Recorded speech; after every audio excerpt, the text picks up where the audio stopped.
This is Whitley Strieber, and this is Dreamland. You have reached the edge of the world. Welcome, folks, back to Whitley Strieber's legendary Dreamland podcast, a long-running and deeply penetrating program that has helped explore and define the UFO subject for decades. This strange voice you're hearing now is me, James Falk, founder and host of the Neon Galactic podcast, and now a monthly guest MC on Dreamland, literally a dreamland come true. If you'd like to get to know me and my work, you can find Neon Galactic on YouTube, Patreon, or wherever you get your podcasts.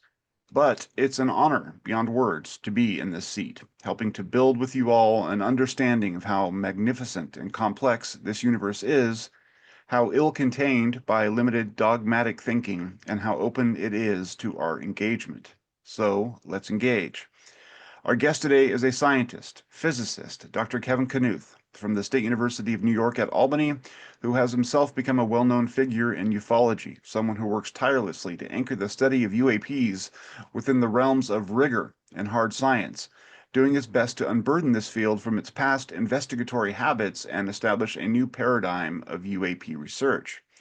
Yet he's also someone who doesn't deny the strangeness of all this, the ontological flips it generates, the confrontation so often engendered between who someone was and what they become after brushing up against this phenomenon. Therein lies a mystery, among others, that may yet serve to transform us all.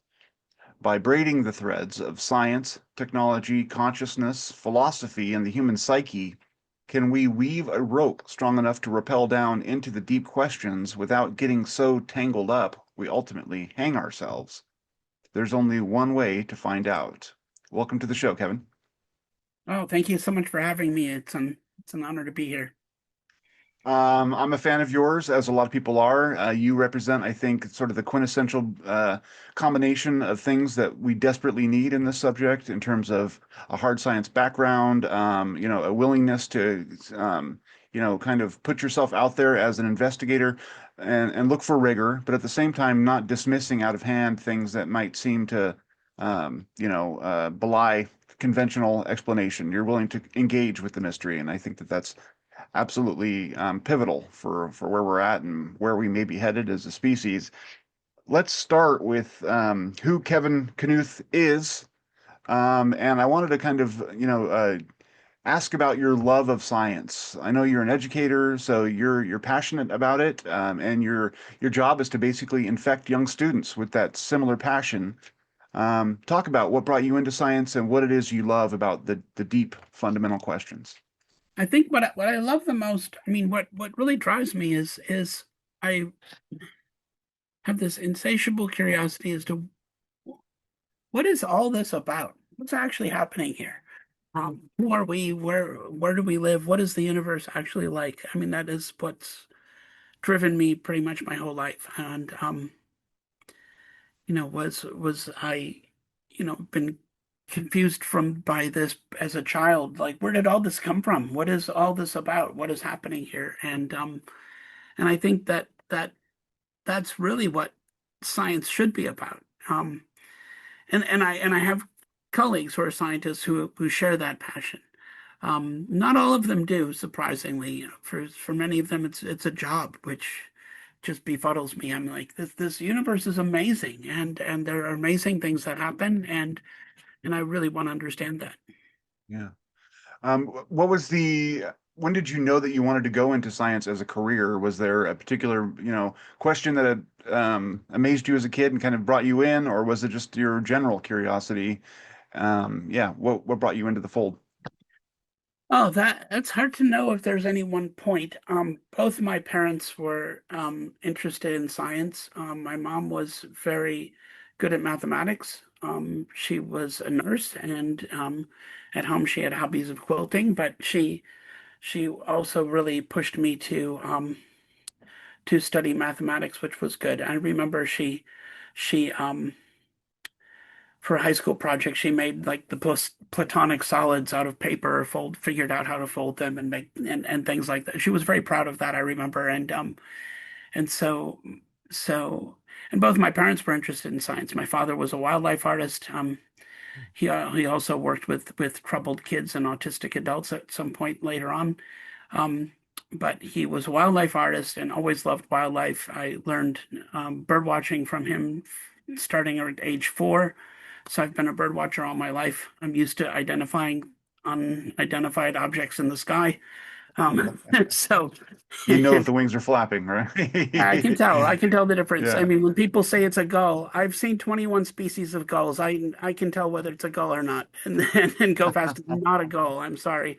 Yeah. Um, I'm a lifelong Thank you bird. for that. It does not fly with me, literally. And so, um, yeah. But my dad was always interested in nature and wildlife, and we used to every summer we would, when I was older, starting around 5th grade, we would have a new project. Like one summer, we decided to learn about and identify snails.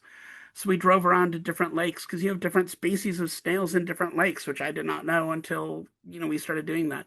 And we Yeah. started collecting snails' shells and identifying them. And then the next year we learned about clams, and we would go dredging for clams. Clams live in rivers. Snails live in lakes.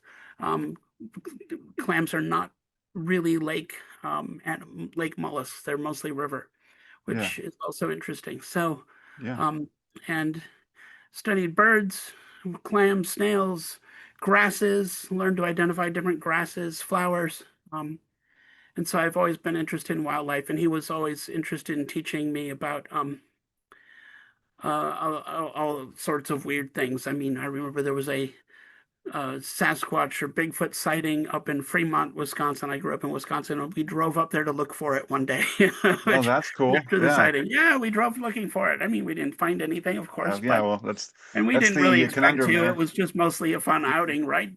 Yeah. But I mean, but he was always open to these sorts of things, and he was interested in relativity. I remember him telling me about relativity when I was in maybe 6th grade or so, and he had the book. I don't have my shelves up here because we've just remodeled our basement, but um, my study here is still being put back together. But the I had Einstein's and Infeld's. Leopold Infeld and Albert Einstein wrote a popular book on relativity that my dad owned, and I read that in 7th grade. Wow. And Precocious kid. well, it's a popular book, so it's Okay. Well, for normal still. people to read, okay? But still for a 7th grader, I guess. But Yeah. No. and so it doesn't help when you're in science class and the teacher says something like, "Well, mass doesn't exactly disappear. It doesn't really when it's converted energy." And like, no, the mass actually goes away. Yes, I remember arguing with my teacher, which does not endear you to your teachers. You have to be careful with that. And I was Right. careful not to do it in front of the other students because you didn't want to make the teacher look bad. But um, my, Sensitive. my Sensitive. science teacher was not, that particular science teacher, that was my 8th grade teacher, was not particularly on top of relativity. But I remember my 7th grade teacher, from which I had biology, Mr. Smedberg, was John Smedberg. It was amazing. The first day he said, "We're going to learn about different trees. We're going to learn how to identify trees and leaves." And he said, "And I don't know anything about this, so I'm going to learn it with you." And that impressed me. I was like, "Oh my Yeah. God, he's Yeah. going to Yeah. learn this with us." And we did, and it was great fun. So, Yeah. The whole um, learning experience together is something that is not too yeah, you often don't you have embraced. this when you're a kid, you have this idea that your teachers know everything. We don't know everything. In fact, I've at this point, now that I've been studying UAP for what 7 years now or something, starting in about like 2019, I guess, just after the New York Times article came out. So Yeah. yeah, so a little more than 5 years now, but I've just turned 60 this year, and I realized that after being a physicist for 30 years, I don't have a clue how the universe works. I really don't. Yeah. Learned about all sorts of weird things that I just can't explain and don't have any idea how they work. And at one level, it's a little frustrating. I think I would have expected to have gotten a little further at this point, but I'm being introduced to things that people don't study, which is interesting. Yeah. And that's and it's very easy to believe that we understand everything when you only study things that we understand. Yeah. That's I read a book one time important. talking about presentism, which is basically thinking that any point in the present, in science, often throughout history, we've always kind of thought that we were right around the corner from figuring everything out. And Yeah. it seems like one of the great things that the UAP subject has to teach us is humility, right? Like all the things that we think we know, I mean, we're just muddling in whatever our particular sensory sphere is of the universe, and that doesn't, it's not privileged. There's realms above us and below us and all around us that we can't even interact with. So how can we presume to say that we've got it all figured out when all of those, universes, so to speak, are remain untouched by us? Um, which is interesting because that leads into We're the all next still learning, question. which is fine. I mean, but it's important to recognize that. And Yeah, that's that was my sort of my next question. I mean, in terms of um, this is sort of far afield a little bit, but it's going to come back into it. I promise. This what are the the conundrums that science is facing right now? I mean, besides the UAP topic, although that is a part of what I see as problematic within science, what are the issues that we're facing where that function as kind of like blinders, keeping us from seeing things or engaging with phenomenon in a way that might provide a different kind of insight? Do you see anything there that is like oh, systematic that's an or? interesting question. I mean, there are the obvious things that we know that we don't understand well. Um, Hmm, Quantum mechanics and gravity, we have two theories of each of those, and the two theories don't get along. We can't put them together. So we know, and that, I think that's an important thing to keep in mind that a lot of scientists don't appreciate, is that we know we don't know everything. And it's already very clear to some of us. And so when we encounter weird stuff with UFOs, and people say, "Oh, well, we know everything," and that doesn't seem possible. I'm like, "Well, we don't actually know everything, and we know we don't." yeah. So that's one of the obvious ones. Dark matter, dark energy. Um, the evidence for dark matter suggests that 15 that the observable universe, everything we know about, only comprises 15% of what's there. Which I is mean, all that we can see and apparently engage with. So we're and walking engage with, around. yeah, not just Yeah, seeing, that's but engage with and any interact with it in any way. yeah, that's a That means that, very small slice. but and that's and when you think and it takes it's where's some effort to think about that. It Mhm. means that what's in the room with you right now, what you see in the room with you right now, you're only seeing 15% of it. You're only interacting with 15% of it. 85% of what's here, you don't know anything about. So that's a Wow, question, though. I mean, that's a just real lot of quick. ignorance there. That's a little It concerning, right? is, but for a lot of people, they think of that as out there. Like, 85% of the stuff that Sure, it's the right stuff in that's front of your out there. face, right It's here. so that's all existing around us. Yeah, around you all the time. Wow. And See, that's that that's raises a mind lot of blowing. questions. Yes, And totally. then let's take it to another level. If you only know about 15% of the universe, if that's all you can interact with, you're the anomaly. Yeah, We're actually the anomaly here. We're the 15%. Everything you see here is the anomaly. yeah. So what is the actual, so, when beginning of the podcast, I said, I want to know what the universe is like. I haven't seen 85% of it in my house even, right? So I have no idea what the universe is like. Yeah. I only know what the anomaly is like. I only know what this 15% is like. And that's humbling. And that's, I think, an important perspective. Yeah, no, absolutely.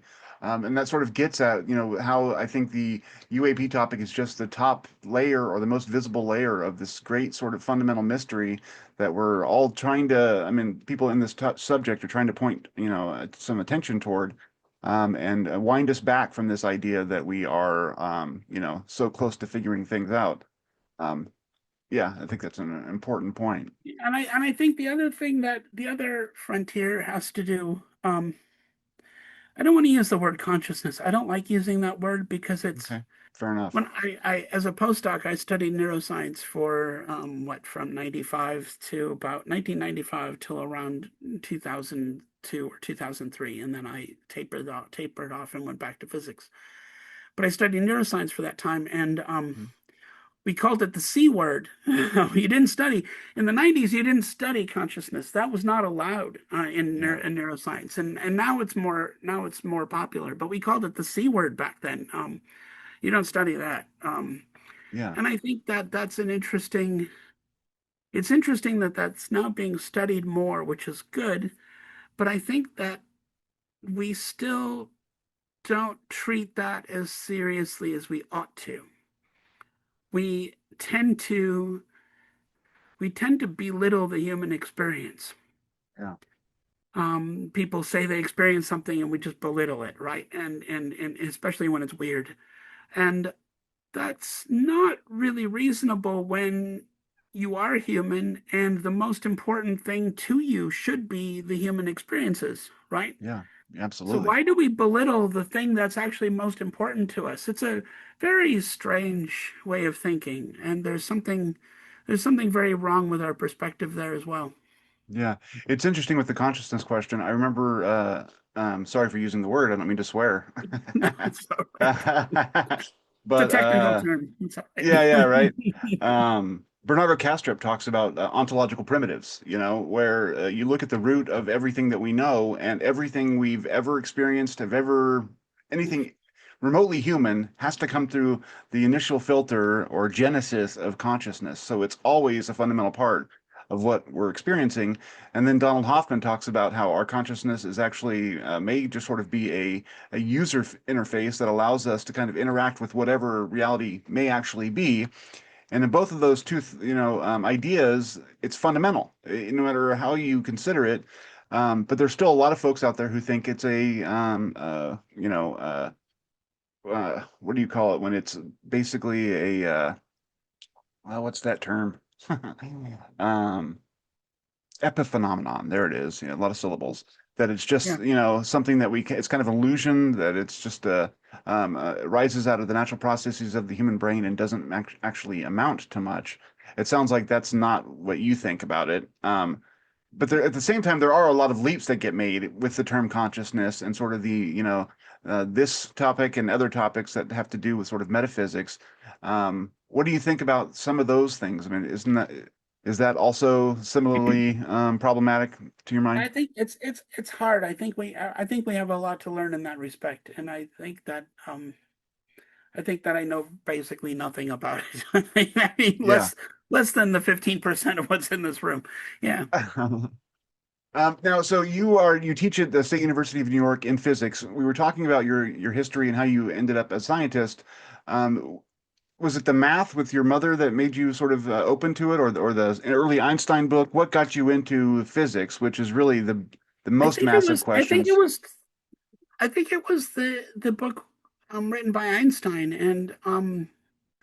and just discussing that with my father. I was really struck by the concepts of length contraction and time dilation that happen when you're moving at very high speeds, and the fact that different people will observe different effects, but they're all consistent.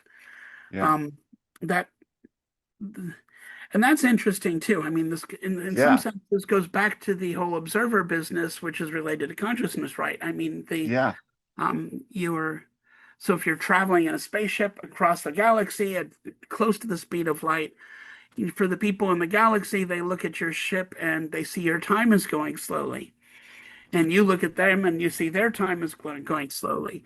But then they look at your spaceship and it's squished, length contracted, so it's very thin, pancake thin.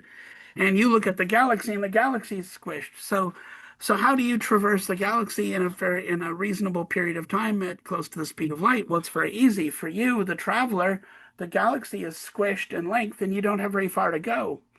yeah, For the people outside the galaxy, they see your spaceship squished, but your clock's going slowly, so you can travel 85,000 years across the galaxy and it doesn't seem like much time for you. So, two totally different effects, but they're still together, they're consistent. And I always found that fascinating. yeah. And neither one of those spheres is privileged, right? They're all equally true within their They're own all equally realms. true. That's right. Yeah. which is another fascinating part of it. But it sounds like, I mean, from early on, and it's interesting too that you mentioned those things because those are two issues that come up, I think, in the UAP topic, right? Like, I mean, faster than light Yeah, travel, which what I that I looks thought they like. would be good examples for that reason. Yeah, because they come up with the whole problem of interstellar travel, right? Yeah. But it sounds like from early on, you were intrigued by these sort of fundamental questions about the nature of reality and what we're in and all of that. How, I mean, given your education and your career and where you've come and where you've gone since then, how do you think we're doing as a species with those questions? Whew. There are times when I think we've done exceptionally well. Um, and there are times when I think we're just morons. And I don't really know what the answer is. Yeah. I think we've come a very long way. I think this is that what we're doing in learning about what the universe is actually like. I think this is hard to do. I think it's fundamentally difficult to do, and I think the fact that we've made any progress at all is admirable. Yeah. Um, I don't think we've made as much progress as a lot of my colleagues would like to think. Um, Yeah. and I think that we eventually, when we learn, if we ever learn what the universe is actually like, I think we're going to be shocked. Um, but Yeah. but I think So, it's a hard thing to do. Yeah. yeah. Was it, do you think that it was your interest in those big questions or your frustration maybe on some level of where we've gotten to that really landed you in the UAP topic? Let's talk about how you mentioned the 2017 New York Times report. Lou Elizondo comes out. There's the story, and there's all of the hubbub that happened. It was a cultural moment for sure. How did you get drawn into it from there, and what led you to actually want to apply your education to this question? Right. I got into it kind of in a awkward way. It would have to go back to when I started in graduate school. I grew up in Wisconsin and I moved to Montana. Got my bachelor's degree at University of Wisconsin in Oshkosh. And then I got into graduate school at Montana State University in Bozeman, Montana. And I had just moved out to Montana. It was within the first 2 weeks of classes. So this would have been September of 1988. And there was a cattle mutilation on one of the ranches in Bozeman. And that night, there were tons of UFO reports called into the sheriff's office, and then there were these two cows were mutilated. It was a classic cattle mutilation. When they described it on the news, it was pretty disgusting and confusing. It's like, why would anybody do this? And of course, out in Montana, the TV news was, had two solutions. It was either um, aliens did this or Satanists, right? I mean, as if those are the only two possibilities. And and I remember Satanic panic. I joked on another podcast. I think Danny Jones recently. I joked with him. I said, nobody ever thought to put the two together, Satanist aliens or something, or or something. Um, but it was like these two possibilities, right? It was very weird. And so the next day in class at the university, I was with some of the other graduate students who had also just moved there, and I think we were all heard about this on the news, and we were like, WTF? Why? What is this even about? Yeah. And so we were discussing this in the hallway, and it was a very heated conversation. And I remember asking, how would a Satanist do this, and why would an alien do this? And I remember saying that much. That's as far as I was able to get in my head. Yeah. And it was a heated conversation in the hallway, and we clearly bothered one of the physics professors down the hall, and he came out of his office to see what was going on, and he told us, he explained, well, yeah, this happens here from time to time, and there's often UFO reports, and no one really knows, and they try to study it and try to figure it out, but no one ever gets anywhere, and then eventually they forget about it until it happens again, right? And There's some deep we were like, truth wow, there. that's not very comforting. And Yeah. Yeah. Yeah. as for the new students, we're trying to figure out what kind of crazy place did we just move to, and are going to have to spend the next 4 or 5 years here. And And so after he told us this, though, he goes, but you know what's really weird? He said, I have some friends who work at the Air Force Base up in Malmstrom Air Force Base up in northern Montana, and they have problems with UFOs flying over the ICBM sites and shutting down the nuclear missiles. So you heard about that And early. he told us this, and we listened politely. And when he walked away, we laughed because, and we discussed this. I mean, we thought this is silly because if UFOs are actually shutting down nuclear missiles, this would be the biggest national security emergency ever, right? So it's got to be ridiculous, is what we thought. Yeah. And so that kind of became a running joke for that year. Whenever anything weird happened, somebody would say, "Oh, this weird thing happened," and we would jump in and say, "Yeah, but what's even weirder is UFOs are shutting down nuclear missiles," and we all would laugh. And so that was what 30 years ago, right? Yeah. So now fast forward, and I'm teaching an astronomy class here at University at Albany in New York, and I was preparing for a lecture on astrobiology, the possibility of life elsewhere. And some of the students had asked me beforehand, can you talk about the possibility of aliens visiting Earth? And I didn't know what to say about that. I mean, other than talk about the Fermi paradox and the Drake equation. And so I was just it was like 1 a.m. and I'm just poking around on the internet trying to get some idea. Can I say anything intelligent about this, or is it just nonsensical? And I stumbled on the um, a YouTube,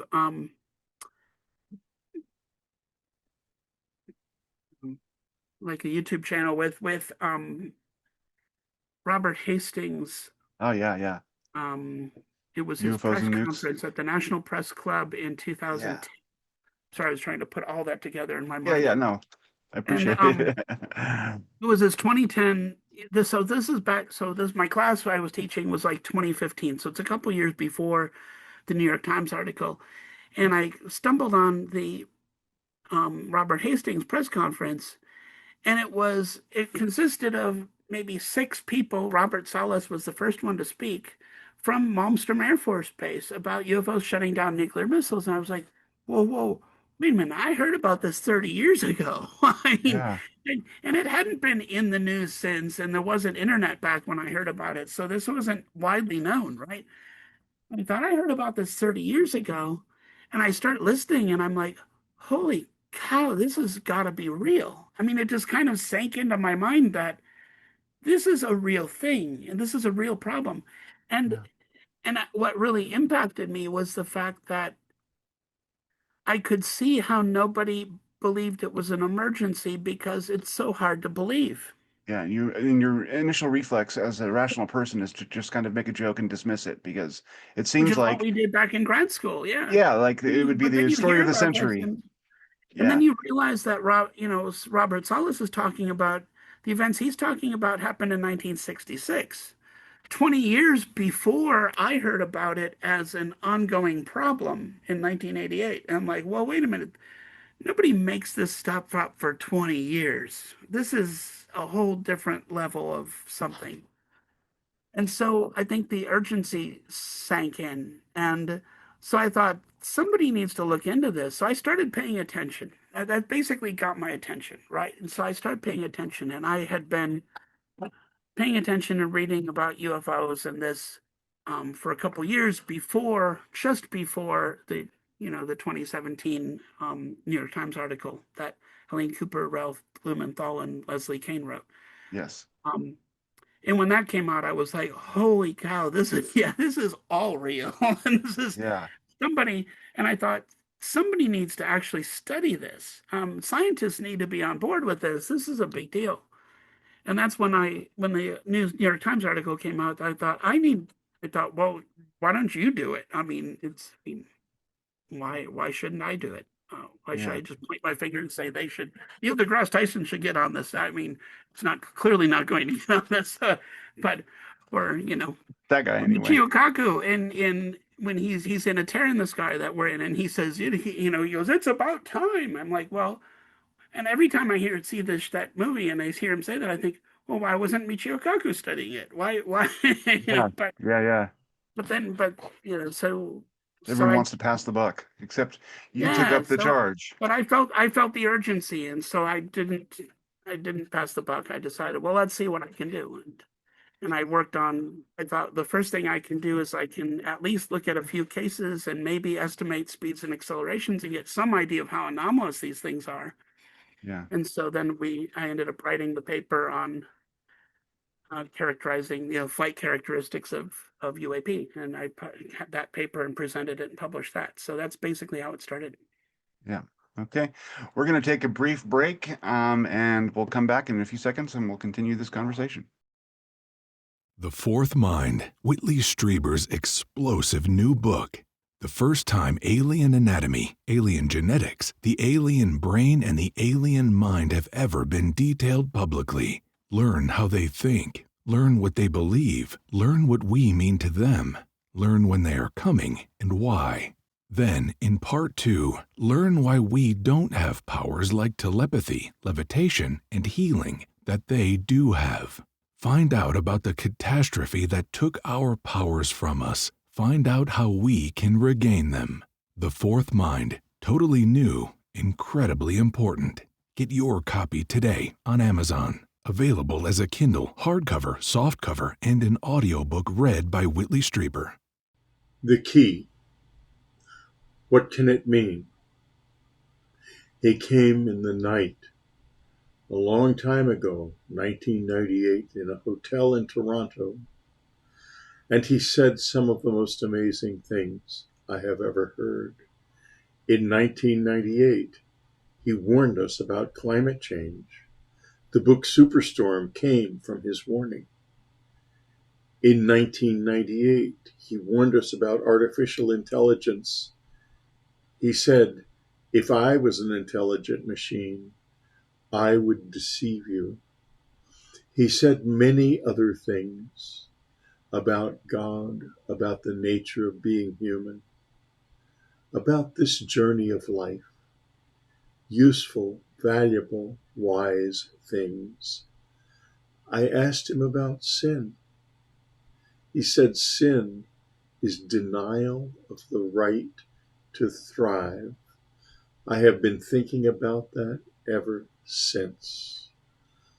A profoundly wise man came out of the night and disappeared into the night, leaving behind the key. And you can get it now, the original edition, a signed collector's item. They will run out. Go to the unknowncountry.com store to get your signed copy of the key today. Back with Professor Kevin Knuth from the University of New York, or State University of New York at Albany. Thanks for being on the show. I wanted to pick up where we left off with you deciding that the topic was something that you wanted to take a hold of rather than just pass the buck like so many others have done throughout history. And I know that you have done a lot over the intervening years with UAPX and writing papers and your research.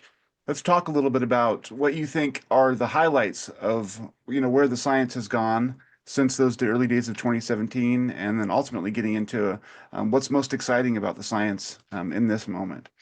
So, I mean, what do you think that's all, go ahead. that's all very good. Yeah. And let me just add that that I don't think Michio Kaku was just passing the buck. I didn't mean to sound like that. So if it comes off that way, that's not at all what I intended. I really appreciate the fact that he's willing to talk about the topic and be open about it and open-minded. I think that's an important thing. Yeah, that's a service in itself. I mean, honestly, in this culture, it really is, especially among when you consider other scientists. So I think we're in an exciting time. I think that it wasn't just me interested in studying this. I think there were a number of scientists who Sure. Who saw that article and saw what happened shortly after and thought, wow, this really does need to be studied. This is interesting. So, I mean, so where do things stand now? Where they stand now is there's a few different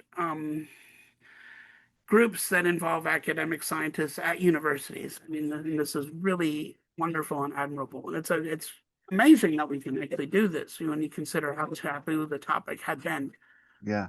So we have our group at the University at Albany, UAPX, right? Matthew Shadagas and Cecilia Levy have been working with UAPX, which was founded by Kevin Day and Gary Voorhees Mhm.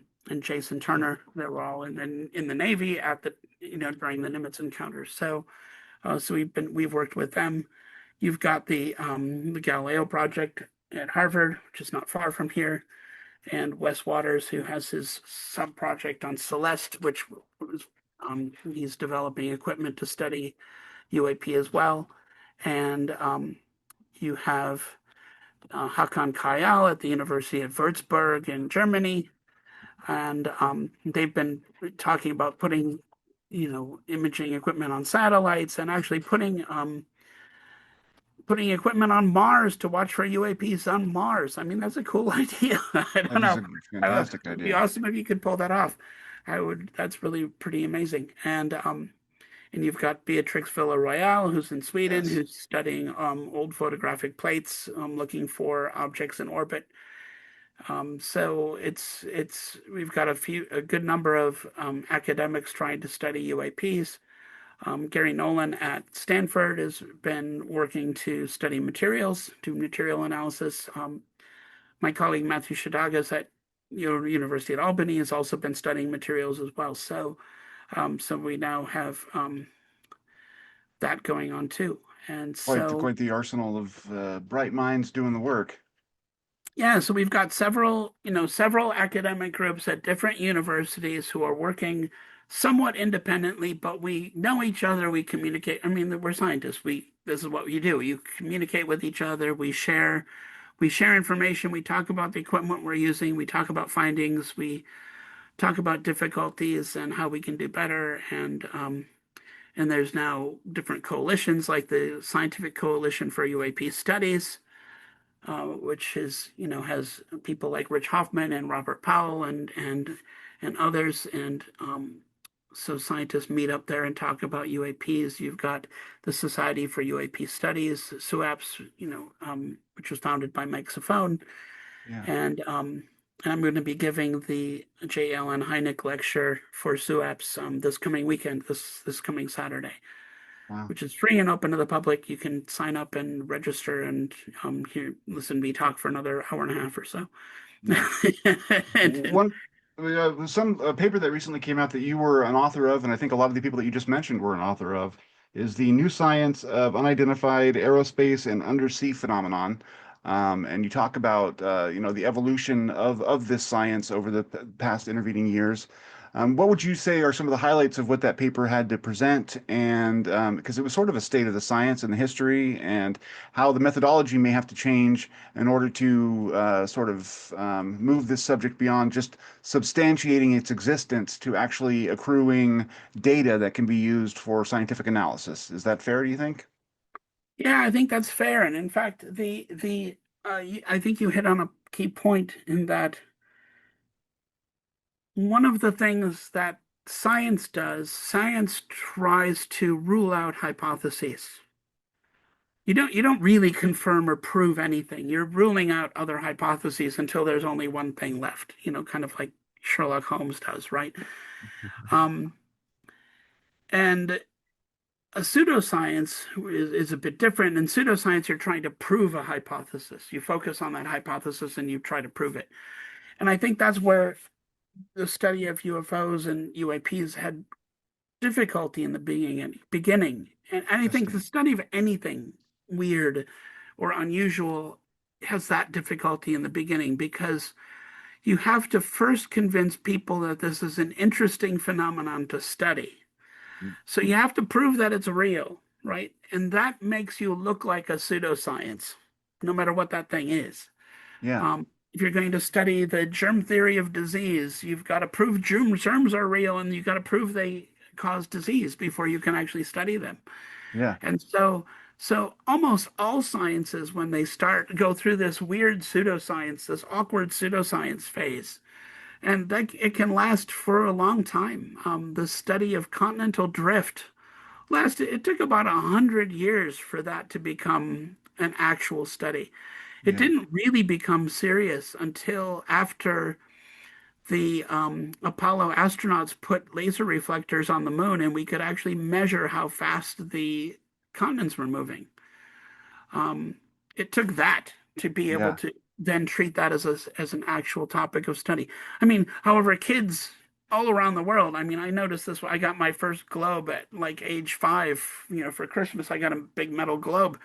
We all notice South America fits right into Fits Africa. right in. Puzzle Every pieces, kid, right? every kid spots that, right? Yeah. But it took 100 years for science to get on board. Yeah. That's telling, and it shows how. So, in some sense, science is very conservative, right? Science is very conservative and very Yeah. careful. Yeah. They don't just jump to conclusions or jump on a hypothesis.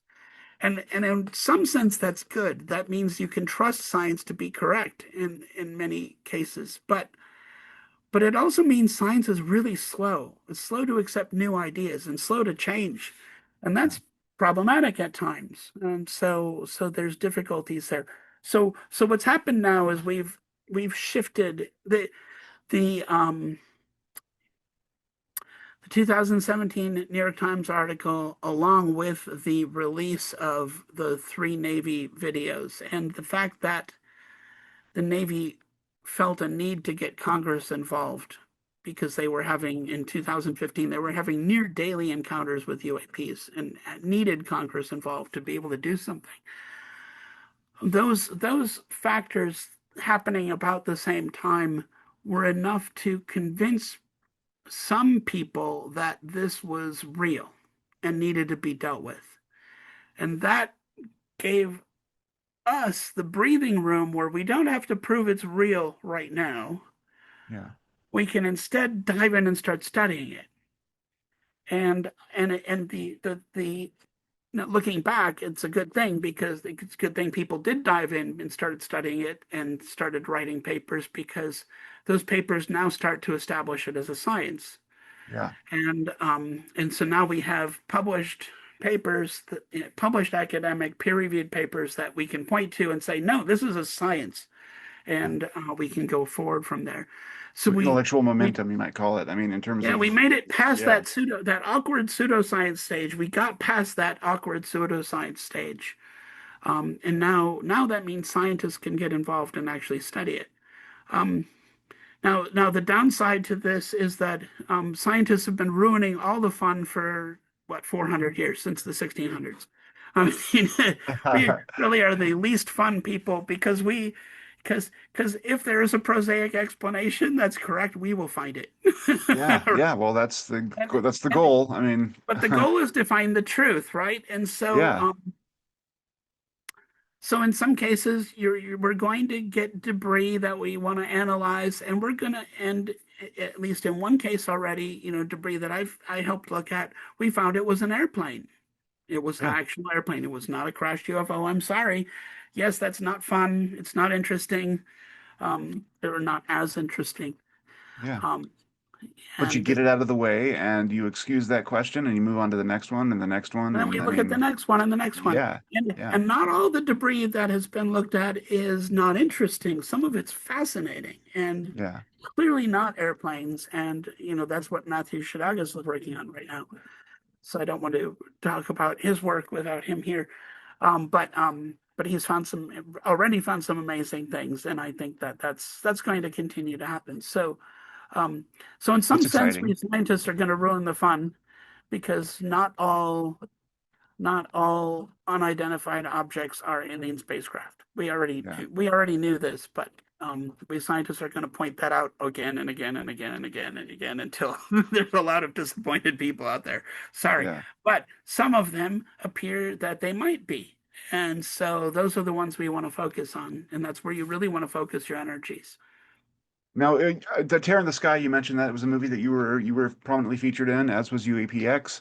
You guys were on a rooftop, I think, in Southern California, and Laguna looking Beach. at and you spent a few days there and had all your science gear laid out, and it was fascinating to watch science at work.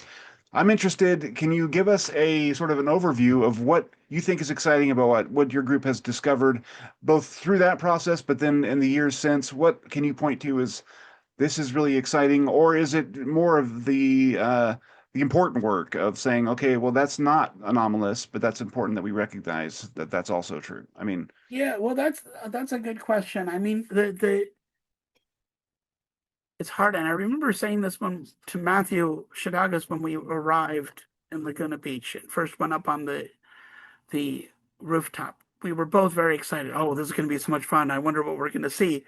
And I remember being a real downer, and I said, yeah, but you know what we're really going to learn here? We're going to learn what not to do in trying to study UFOs. That's what we're really that's what we're really going to learn here. We're going to learn how to do everything wrong. And that's the birth of a scientific objective or a scientific but field, that's how you right? I get mean, better. I mean, that's really yeah, how you improve and you get better. And yeah, that's true. That's exactly what actually happened. Now you didn't get to see all that in the movie because the movie is short term, you don't learn. So a spoiler alert, one of the first things that we spotted that was spotted by the Catalina team was a bright white light moving in the sky. It was brighter than a satellite. It moved for a while and then literally just disappeared. And so that's featured in the movie. A lot of excitement around this, and we later figured out that that was the International Space Station. okay.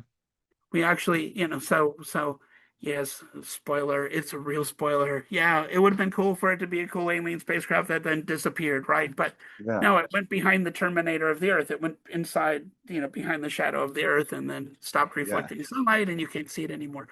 And Matthew Shadagas recognized it as such. The apps we were using on our phones to identify satellites, the app we had was did not take into account daylight savings time, so they were all off by an hour. Oh That was our no. mistake. That was a big mistake. We never checked beforehand that the app was going to do what it advertised to do, right? Yeah. But so that was one of our mistakes. But Matthew identified it as the space station, and then went as far in the paper we published, went as far to look at the imagery that we got of it and count the number of pixels and estimate its size. He estimated it to be 110 feet across, given the known altitude of the space station, and it turns out it's 111 feet, or he was off by a foot. Wow. Well, I that's mean, that's reassuring actually for his it's analytical fantastic. I capabilities. mean, Yeah. that's what you hope for as a scientist, to be able to. We not only identified it, we actually measured its size, and Yeah. very accurately. So, I mean, that's really a good job. Yeah. And he's not afraid to, kind of put a thumbnail or a thumbtack in the excitement to be real about what's actually going on. So when something does get announced by UAPX or Matthew Zhadagas, it's going to be something that we can trust as having been Yeah, properly we're vetted, gonna which make sure is a we're gonna problem make in this sure it's topic. right before we put it out there. That's really true. Yeah. Yeah, and the So, I other mean, night, actually, we had another success like this the other night. okay.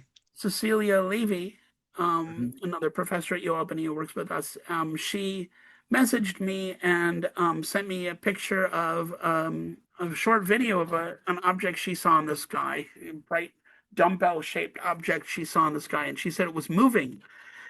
And she sent it to me, and I saw it, and I watched it, and I was like, that looks like a rocket. I've seen videos of rockets, and I actually saw a rocket launch once in Northern California, or a missile launch in Northern California, and I thought, that looks like a rocket. And I messaged her back, and then we looked into it, and it turned out there was a Vulcan rocket that had been launched from Cape Canaveral.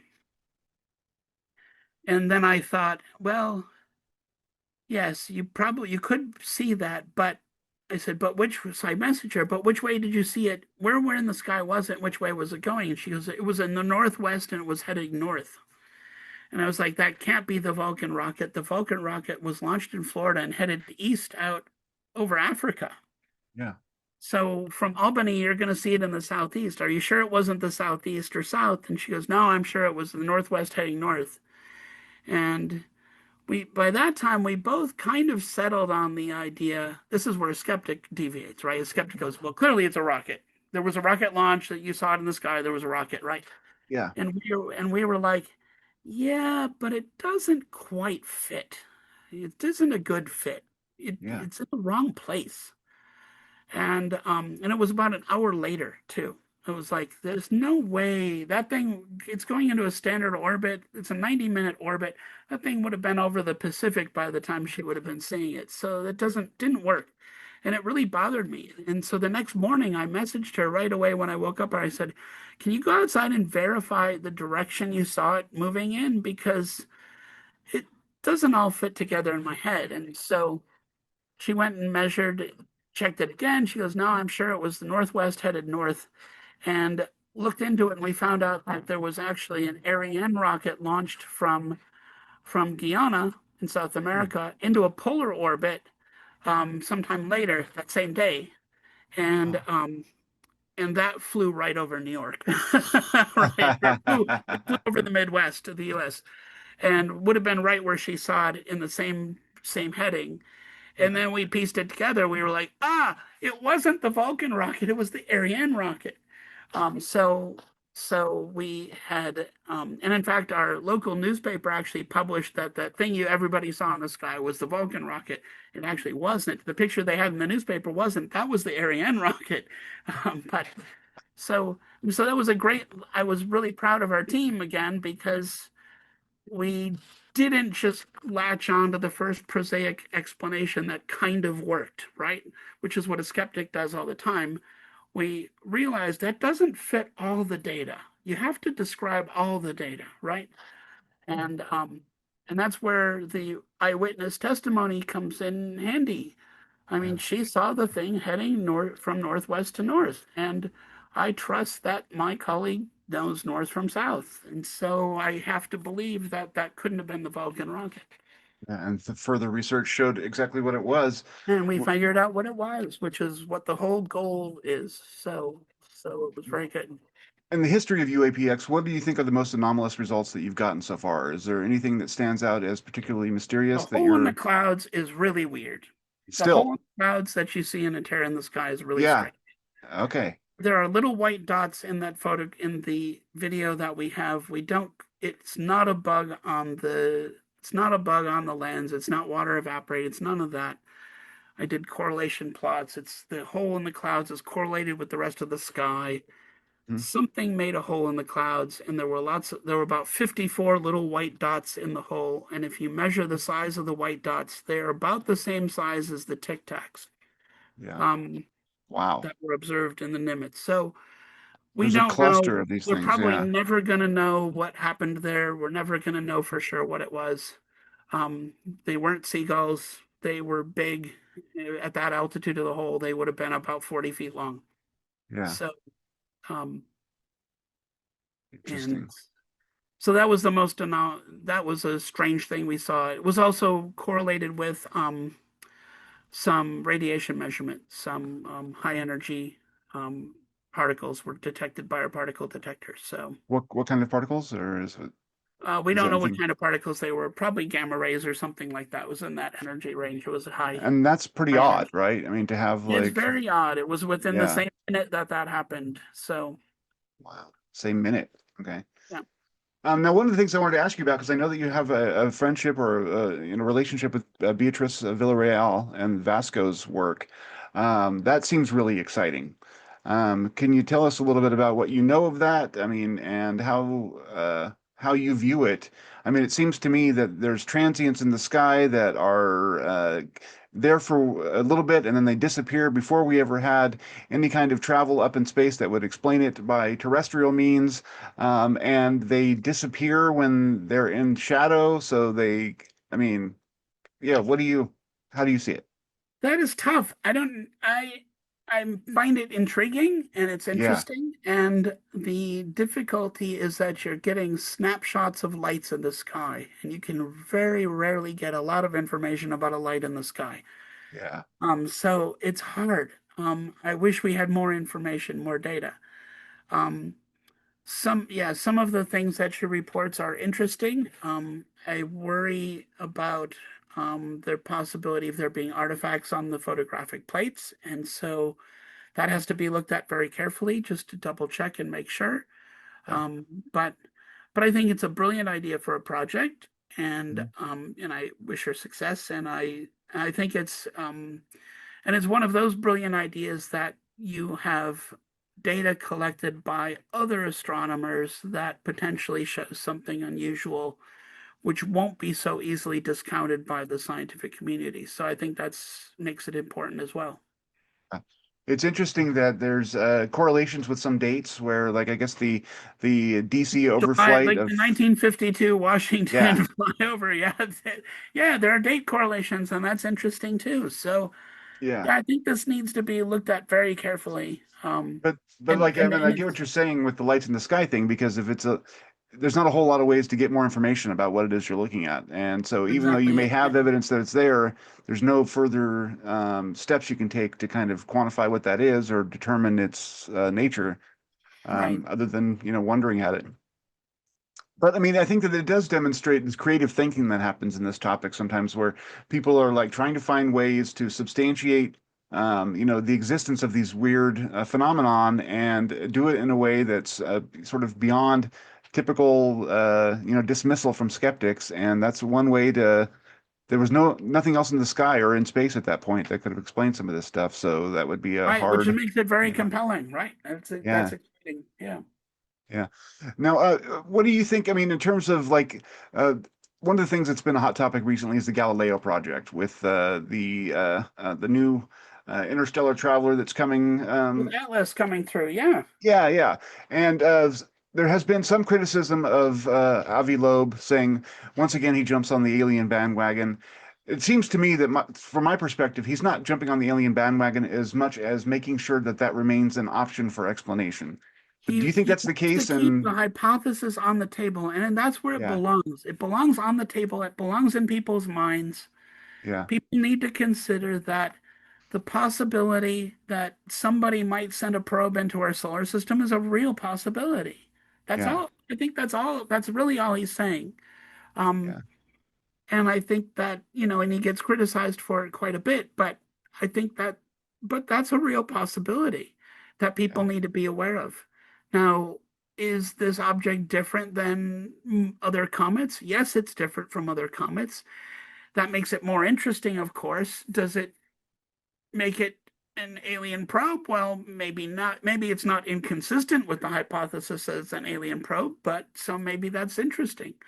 yeah. Um, I think I really agree with his assertion that the Juno probe, which is slated to dive into Jupiter's atmosphere to destroy it and collect some data on the way down, I think that the Juno probe is an excellent opportunity. I look at the state of space travel at this point, and we really ought to have probes all over the solar system ready to observe whatever we happen to see.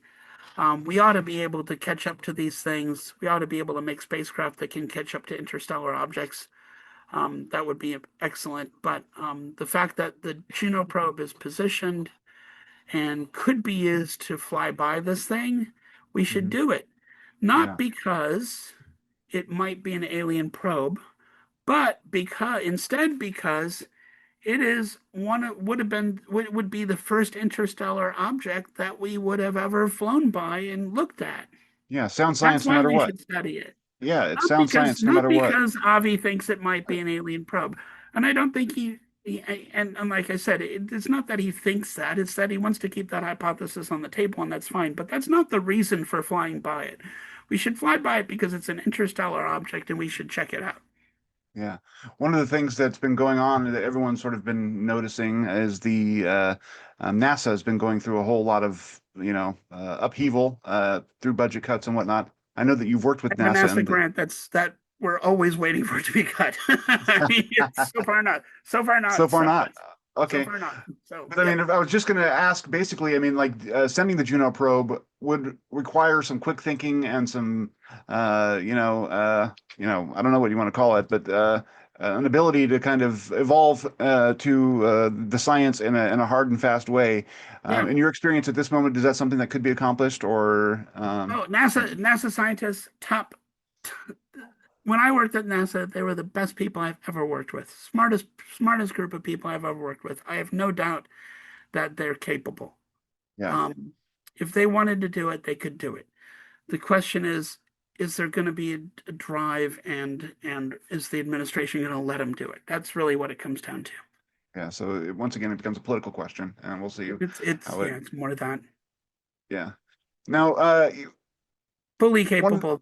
I have no doubt that they could pull it off, and it would be amazing if they did. I truly hope that they do. I mean, because these objects aren't like our comets. So what are they? And what Yeah. we need to learn about these things so that we can tell them apart from other things. So we know when one of these is coming through, we know it's not an alien spacecraft because we know that it's this We type know what of it is. Yeah, something. yeah. Yeah. And they're going super fast. They're coming from outside the solar system. I mean, this one's trajectory is sort of bizarre in terms of how it's approaching. There's a lot of Yeah. things that are anomalous about it. So sending a probe like the Jupiter probe or the Juno probe would be worthwhile, even if it is not an alien spacecraft. And I think that Congresswoman This is the Luna third mentioned that. interstellar object in like what, 5 years or something. So how Yeah. many of these things come through our solar system, and what are they all like, and what is the population of interstellar objects in interstellar space? We don't know anything about that. And there are so many great opportunities here. What do you, I mean, does the fact that it's the third, does that represent a sudden explosion in these things, or are we just now noticing them, to your mind? But, I suspect we're just starting to notice. Yeah. Is there some change in the Can't rule that technology out. that's, I can't rule that out. So I Yeah. would think that that's probably it. would you think it's like a change in the technology over time, or what would make it so that we can suddenly pick these things out? I'm not sure. I mean, I'd have to look into that more to be sure, but I suspect that we're paying more attention. Yeah. Okay. We're going to take another break here for the paid subscribers. We'll come back and dive a little bit deeper into Professor Knuth's personal experiences with the phenomenon. Thank you for listening. Dreamland is brought to you by Unknown Country and its family of subscribers. Our news editor is Matthew Frizzell. Our site coordinator is Amy Safrankova. The founder of UnknownCountry.com is Ann Strieber. I'm Whitley Strieber, your host for Dreamland.